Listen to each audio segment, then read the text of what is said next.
Today, in this presentation, I will tackle one of the chapters of the life and works of Rizal.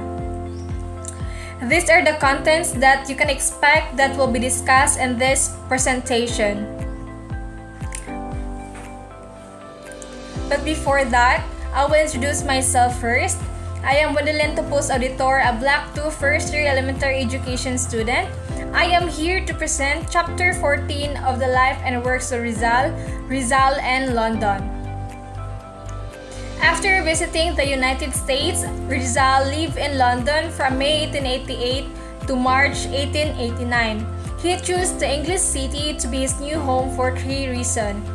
First, to improve his knowledge of English language.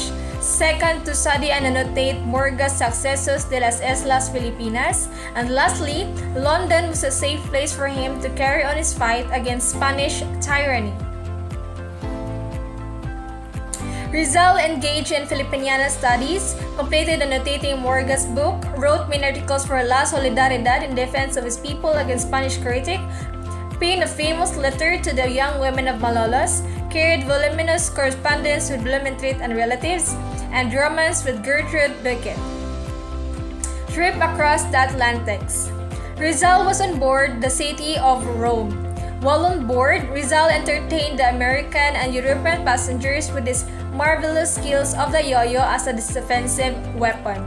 Rizal arrived at Liverpool, England on May 24, 1888. He spent his night at the Delphi Hotel, and he also wrote to his family that Liverpool is a big and beautiful city and its celebrated port is worthy of its great fame. The entrance is magnificent and the custom house is quite good. Life in London.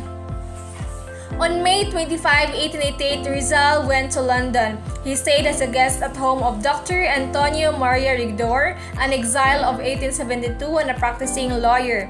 By the end of May, he found a modest boarding place at number 27 Chalcot Crescent, Primrose Hill, that was owned by the Beckett family, so Rizal was a boarder of the Beckett family. Rizal came to know Dr. Reinhold Rose through a letter from Dr. Ferdinand Blumentritt. Dr. Rose was a librarian of the Ministry of Foreign Affairs, authority on Malayan languages and custom, and he called Rizal a Ona Perla de Hombre, or a pearl of a man, and he recommended Rizal to the authorities of the British Museum. News from home. The bad news. Persecution of Filipino patriots who signed the Anti-Friar Petition of 1888, persecution of Calamba tenants, furious attacks on Rizal by Senators Salamanca and Vida, and the Spanish Cortes and Wendislao Ritana and Pablo Ficed in Spanish newspaper. A friend of Rizal, Laureano Viado, a medical student at the University of Santo Tomas, was arrested and jailed in Bilibid prison because of the copies of Noli that were found in his house. Rizal's brother-in-law, Manuel T. Hidalgo, a husband of Saturnina, was exiled by Governor General Wayner de Bohol without due process of law. The good news. One good news cheered Rizal, and that was Reverend Vicente Garcia's defense of Noli against the attacks of the friars. Rizal heard this good news from Mariano Ponce. Later on, January 7, 1891, he wrote to Father Garcia expressing his personal gratitude. Annotating Morga's book. The greatest achievement of Rizal in London was the annotation of Morga's book, Successos de las Islas Filipinas, which was published in Mexico 1609. Rizal spent many days in the reading room of the British Museum, poring over the pages of this book and laboriously reading the old histories of the Philippines. Short visit to Paris and Spain. Early in September 1888, Rizal visited Paris for a week in order to search for more historical materials in the Bibliothèque Nationale. On December 11, 1888, Rizal went to Madrid and Barcelona in Spain. For the first time, Rizal met Marcelo H. del Pilar and Mariano Ponce, the two titans of the propaganda movement. Christmas in London. Rizal returned to London December 24 and spent Christmas and New Year with the Becket Christmas gifts for his friends. To Blumentritt, bust of Emperor Augustus that was made by him. To Dr. Carlos Zipelac, bust of Julius Caesar. Rizal's landlady, Mrs. Becket, knowing of his interest in magic, gave him as a Christmas gift a book entitled The Life and Adventures of Valentin Vaux, the Ventriloquist. Rizal became a leader of Filipinos and Europe. By unanimous vote of all the members, Rizal was chosen as honorary president of society called Asociación La Solidaridad. This was a recognition of his leadership among all Filipino patriots in Europe. Rizal and the La Solidaridad newspaper. On February 15, 1889, Graciano Lopez Haina founded the patriotic newspaper called La Solidaridad in Barcelona, Spain.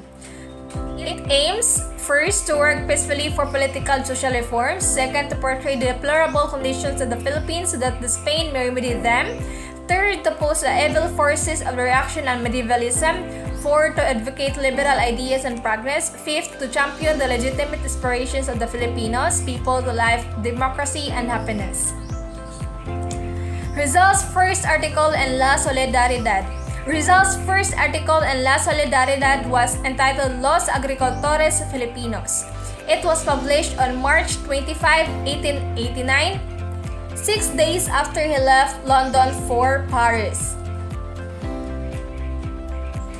Writings in London. Rizal received news on Fray Rodriguez unabated the attack on his Nole. In defense, he wrote a pamphlet entitled La Visión del Fray Rodriguez, which was published in Barcelona under his pen name Dimas Alang. In La Visión del Fray Rodriguez, Rizal demonstrated two things. First, his profound knowledge in religion and his biting satire.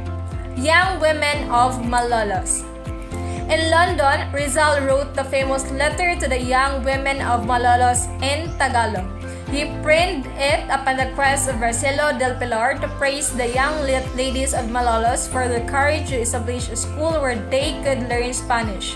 Despite opposition of Father Felipe Garcia, Spanish parish priest of Malolos. Main point of the letter: a Filipino mother should teach her children love of God, fatherland, and mankind. The Filipino mother should be glad, like the Spartan mother, to her sons in defense of the fatherland. A Filipino woman should know how to preserve her dignity and honor. A Filipino woman should educate herself, aside from retaining her good racial values. Faith is not merely retaining long prayers and wearing religious pictures, but rather it is living the real Christian. So, Dr. Rose, editor of Trubner's Record, requested Rizal to contribute some articles.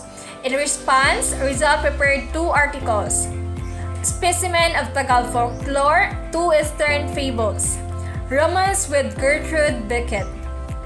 Rizal had a romantic interlude with the oldest of the four Becket sisters, Gertrude. Giddy, as she was affectionately called, was a buxom English girl with brown hair, blue eyes, and rosy cheeks.